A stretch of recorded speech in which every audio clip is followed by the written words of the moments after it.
Là, nous poursuivons notre culte et nous continuons à être et à rester dans la présence du Seigneur. Et ce sont maintenant d'autres conseillers qui vont prendre la parole. Donc c'est Emmanuel qui va prendre la parole maintenant, pendant que les enfants de l'école du dimanche rejoignent leur classe. Je vais laisser la parole à Emmanuel.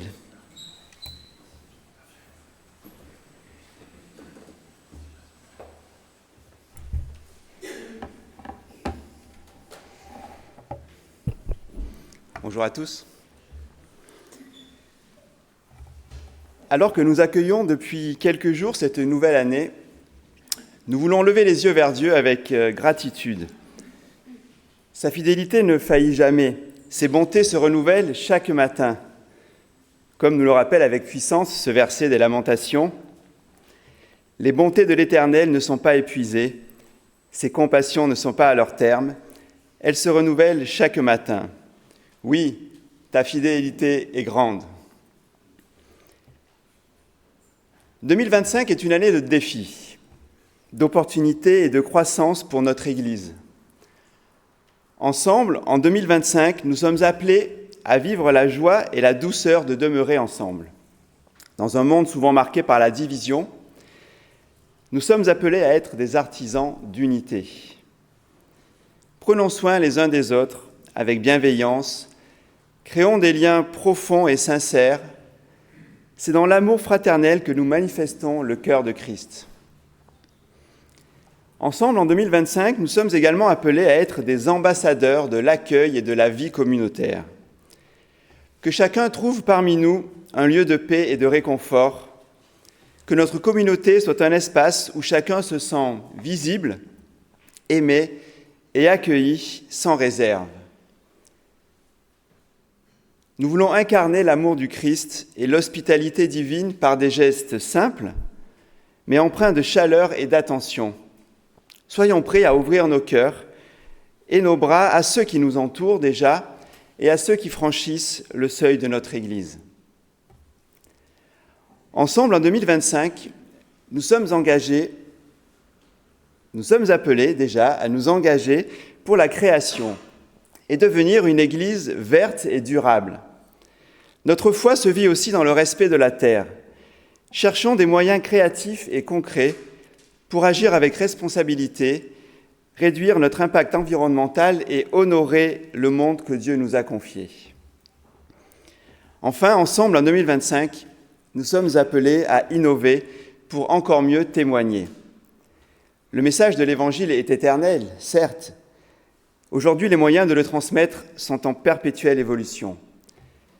Soyons des témoins audacieux, utilisant les outils actuels et adaptés pour atteindre toutes les générations avec authenticité et pertinence. Bref, vous l'aurez compris, chacun de ces défis sont autant d'opportunités de grandir et de rayonner ensemble. Que 2025 soit une année marquée par une foi vivante, un amour contagieux et une espérance inébranlable. Le Seigneur marche devant nous, avançons avec courage et confiance. Après une année 2024 épique et holy and peak, je vous souhaite une année 2025 accueillante et communicante, tournée vers le Créateur et sa création. Très belle et heureuse année à vous tous.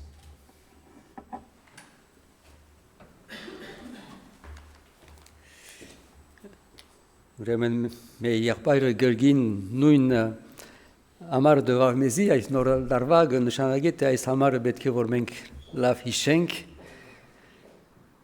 Դիրոջը ողորմությամբ չադանք վասնզի անոր կտությունը չբակցեցավ անոնք ամեն արդու գնորոքվին քու ճշմարտությունը մեծ է մենք անջված ենք նոր դարվա վստահիլ Դիրոջ եւ մեր եղբայրը Երեք մարդահրավերներ տվավ մեզի նոր դարվա համար առաջին մարդահրավերն է որ գարենանք մեկ սիրել եւ գազմել եկեղեցիմը ուր որ ամեն մեկը ընդունված լա ամեն մեկը իր դերը գտնե Երկրորդ մարտահրավերն է, որ քանի որ գիտենք, թե այս աշխարհը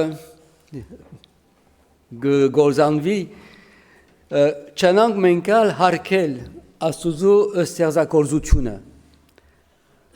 Լալով, չեմ գիտեր հայերենով, եթե այդպես է, գսե, լանք գանանչ եկեղեցիմը։ Գանանչ եկեղեցիմը կնշանակի, որ չանք տապենք, որպեսի ստեղծագործության հոգ տանենք, իբր եկեղեցի։ Եվ երրորդ մարտահրավերն է, որ Աստված ծրած է մեզի, մենք արենանք վգաները լալ իրեն համար, լույսերը լալ եւ կործածել նաեւ բոլոր միջոցները, որոնք դրված են մեզի, որպեսզի կարենանք դարաձել ավետարանը ոչ միայն հոս, ապա հիմա գրնանք ամբողջ աշխարհ դարաձել ավետարանը նոր միջոցներով։ Ուրեմն աղոթենք, որպեսզի այս նոր դավա մեջ այս մարտահրավերները մենք շահենք։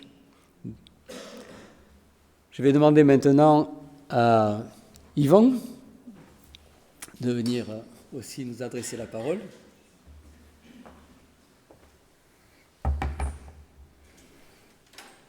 Bonjour à toutes et à tous. Pourquoi Jésus a-t-il été envoyé? On peut même aller plus loin. Pourquoi Dieu nous a-t-il créés? Pourquoi nous sommes sur terre? Le but ultime pour lequel Dieu a créé le monde et nous l'a confié, ce n'est pas pour notre bien-être, pour notre plaisir ou notre gloire. Son but ultime est que nous puissions le glorifier. Aussi, il ne faut pas nous poser de questions, mais lui obéir et le glorifier. Et quel est le plus bel exemple de personnes pour nous montrer comment faire pour glorifier Dieu, si ce n'est Jésus lui-même. Si nous ressemblons à Jésus, alors nous sommes sûrs d'y arriver, nous sommes sûrs d'atteindre la cible. Nous avons un chant qu'on chante moins souvent maintenant, mais ce chant c'est « Te ressembler Jésus ». Et il nous dit « Te ressembler Jésus ». C'est mon espoir suprême. Penser, agir, aimer, toujours plus comme toi. Te ressembler, Jésus, c'est mon espoir suprême. Par ton esprit, rends-moi semblable à toi. Alors c'est un vaste programme. Est-ce utopique? Est-ce même orgueilleux? Orgueilleux, cela le serait si nous voulions être son égal, mais ce n'est pas ce qui est dit dans le chant. Est-ce utopique? Ce serait minimiser la puissance de Dieu. Alors, il y a du boulot, mais on n'est pas tout seul. L'Esprit de Dieu nous y aide. C'est comme dans une fratrie où l'on veut ressembler à un frère ou à une sœur, car on admire ce qu'il fait, on admire ce qu'il est. Eh bien, Jésus est ce grand frère. Il est ce grand frère qui doit être notre modèle. C'est donc mon premier vœu pour cette année, pour chacun d'entre nous, individuellement, que nous puissions ressembler à Jésus toujours plus chaque jour afin de pouvoir glorifier Dieu, notre Père, comme il se doit. Et puis j'ai un deuxième vœu, mais pour nous tous, en tant qu'Église, et qui va de pair avec mon premier vœu. Si nous voulons ressembler à Jésus, nous voulons faire comme lui.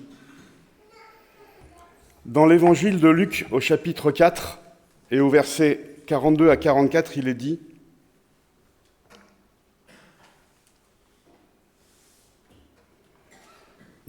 c'est Jésus, dès que le jour parut, il sortit et alla dans un lieu désert.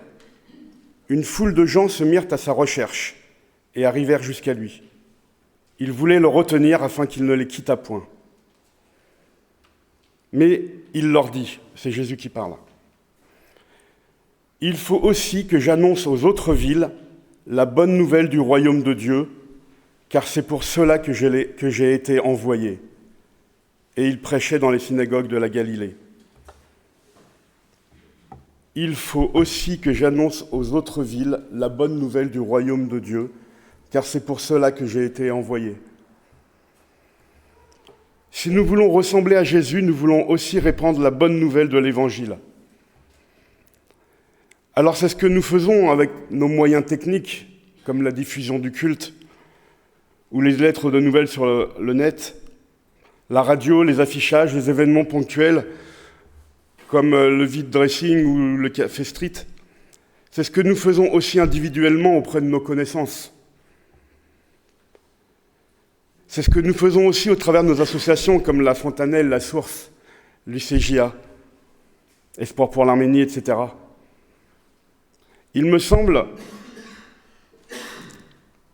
qu'il faille aller encore plus loin et qu'on le fasse en Église. On a tous des dons, des domaines différents et nous avons beaucoup d'idées. Il faut oser les proposer. Le philosophe Sénèque disait « On n'ose pas parce que les choses sont difficiles. Les choses sont difficiles parce que l'on n'ose pas. » Il faut qu'on les mette au service. Il faut qu'on les mette au service de l'annonce de l'Évangile, comme Jésus le dit. Il faut aussi que j'annonce aux autres villes la bonne nouvelle du royaume de Dieu. C'est pour cela que j'ai été envoyé. Ces idées ne doivent pas rester en suspens. Parlons-en et faisons des sujets de prière en Église. Et portons ces projets d'évangélisation en Église. Et nous avons besoin de chacun pour trouver ces idées et les remonter au Conseil. Et il y en a qui ont déjà commencé. C'est mon deuxième vœu pour cette année. Monter des projets en Église pour annoncer la bonne nouvelle de l'Évangile. Amen.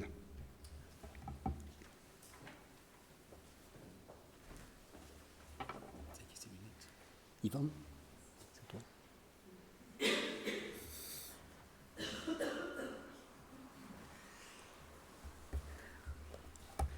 Ուրեմն մեր եղբայրը շեշտեց ասելով, թե ինչ է նպատակը այս կյանքին, ինչու համար մենք հոս ենք, ինչու համար ստեղծված ենք, ինչ է նպատակը։ Եվ ասա, որ առաջին նպատակն է, որ մենք դերը պարապանենք, Աստված օրհնենք, ադե նպատակը Աստուծո։ Եվ նաև ուրիշ մաղթանք մնարդով մեզի, որ նոր դարվա կամ Աչորդ դարիներուն ընթացքին մենք այս նպատակ ունենանք ավելի Հիսուսի նմանիլ։ Հիսուսի պես սիրել, Հիսուսի պես գործել, Հիսուսի պես ծառայել, Հիսուսի նմանիլ։ Այս լա մեր նպատակը մեր կյանքին եւ նաեւ եթե Հիսուսի ուզենք նմանիլ, անշուշտ պետք է որ զիրար սիրենք ինչպես Հիսուս միշտ սիրեց, եւ նաեւ պետք է որ իրեն պես մենք ալ դարածենք ավետարանը։ Եվ գարտած այս համարները Ղուգասու ավետարանին մեջ, որ գարտանք թե երբ ծորե եղավ, Հիսուս ելավ ու քնած անաբադ դերմը եւ ժողովուրդը գպնդրեին զանիգա, եկան անորքով ու ստիպեցին որ ան իրենց մեջ չերտա, բայց անիգա ըսավանոնց պետք է ինձի որ ուրիշ քաղաքներու ալ Աստուծո թագավորությունը կարոզեմ, կանզի այս բանին համար խորգված եմ։ Որ ցույց կտա մեզի թե Հիսուս այս մտահոգությունը ուներ ավետարանը դարազելու ամեն տեղ։ Եվ մենք ալ պետք է որ իբր եկեղեցի այս նպատակ ունենանք Հիսուսի նմանիլ եւ նաեւ ավետարանը դարազել ամեն տեղ, ուր որ Աստված գխրգե մեզի եւ ինչ միջոցներ Աստված գուտա մեզի մենք կործածենք որպեսզի ավետարանը դարածվի ալբիդիելա մեր նպատակը։ Nous allons terminer maintenant par Matthieu, qui est le secrétaire de l'Église.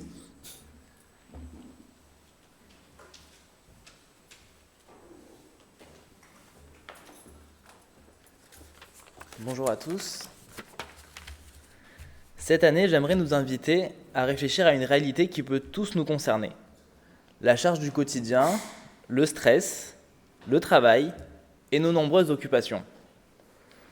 Personnellement, ces éléments importants peuvent parfois nous détourner de notre engagement envers Dieu en prenant peu à peu la place qu'il devrait occuper dans nos vies. De mon côté, j'ai terminé 2024 avec une charge et un stress assez intense dans mon travail. Dans l'absolu, le stress ne me dérange pas tant que ça reste du bon stress. Ça donne de l'énergie et nous pousse à nous dépasser. Le problème, c'est que lorsque cela dépasse les limites, il devient néfaste. Nous pouvons même en devenir dépendants, ressentant un vide et des remords de ne pas en faire assez lorsque cette dynamique disparaît. Mais des vies stressées, poussées à l'extrême, ne sont pas ce que Dieu souhaite pour nous. Jésus a dit « L'ennemi vient nous voler, nous égorger, nous détruire » dans Jean 10,10. Ça peut paraître un peu extrême, mais le stress nous vole notre sommeil, notre joie de vivre et nos facultés intellectuelles. Et sans nous en rendre compte, toute cette charge de vie qui alimente notre stress nous incite à nous concentrer sur des choses sans importance. Et cela peut nous empêcher de percevoir les beaux projets que Dieu a conçus pour nous. Quelqu'un a dit « Si le diable ne peut pas vous rendre mauvais, il vous rendra occupé ». Et je pense qu'un des plus grands dangers dans tout ça, c'est ce dernier point. Parce qu'au final, la surcharge de travail, d'occupation, d'activité peut envahir notre vie au point de nous éloigner de Dieu. Et souvent, cela ne se fait pas de façon directe, mais de façon sournoise.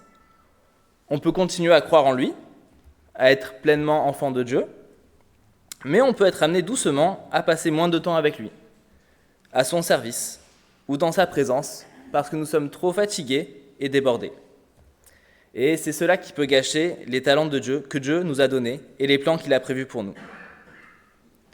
Mais heureusement que lorsque nous sommes dans ce genre de situation, Dieu nous envoie des petits signaux, des messages, du réconfort, de l'énergie et des solutions.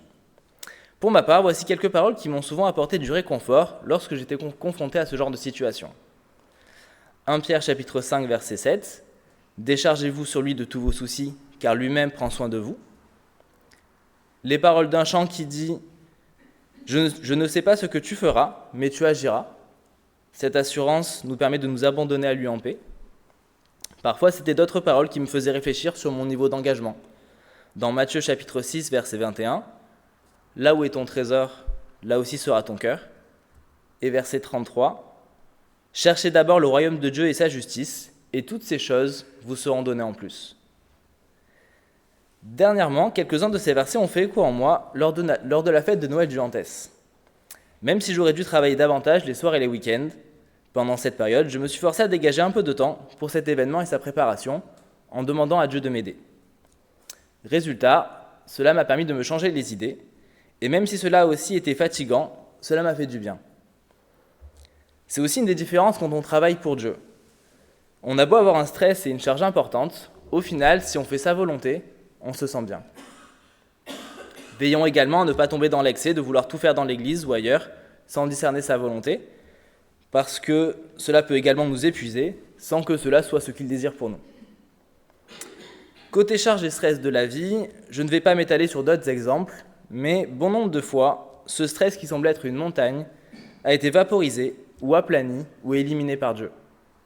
Et même s'il se présente à nouveau, je ne sais pas exactement ce que Dieu fera, mais je sais qu'il agira. Ne laissons pas le stress diriger nos vies ou définir notre importance. Choisissons plutôt de refléter la paix de Dieu en restant calmes et remplis d'espoir pour que notre témoignage inspire ceux qui nous entourent. Pour conclure, mon vœu, ma prière, c'est que cette année et les suivantes, nous ne nous laissions pas détourner de ce que Dieu attend de nous par les excès de travail ou d'activité ou de loisirs. Que nous donnions toujours à Dieu la juste place qui lui revient à chaque instant. Que jamais plus les priorités s'inversent entre lui et le reste, et qu'il nous donne la force d'y arriver, parce que c'est un combat quotidien qui est loin d'être simple, mais avec lui, tout est possible.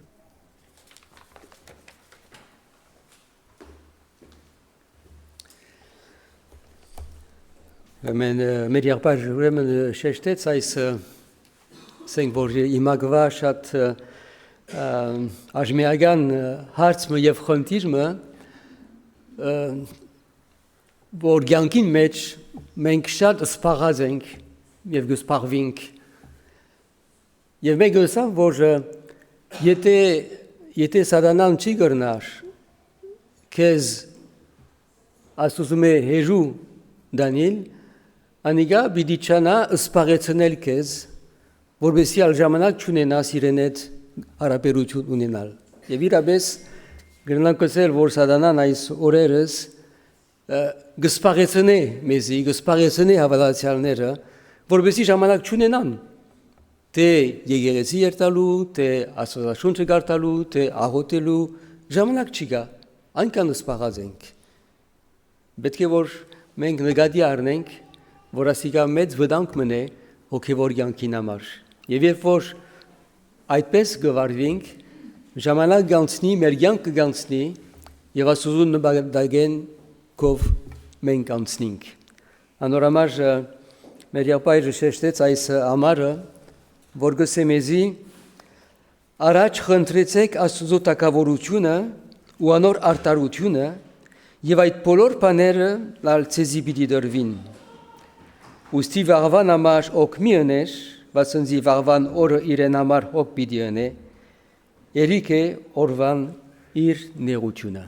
Asfalta vor mencal, ciumornanc ais hoscă, jev ciumornanc mer haraperiuciună astuzohet. Alors il nous manque bien sûr un conseiller qui malheureusement n'a pas pu être là ce matin. Notre frère Vigen a malheureusement fait une rencontre avec Père Lagrippe. Vous connaissez Père Lagrippe? Je pense qu'il y en a beaucoup qui ont connu Père Lagrippe ces jours-ci ou cette semaine. Ben voilà, Frère Vigen, il a connu aussi, il a rencontré Père Lagrippe et puis donc il ne pourra pas être avec nous ce matin pour apporter aussi son exhortation, mais il l'a préparé, hein, il me l'a dit, il m'a promis, il l'a préparé.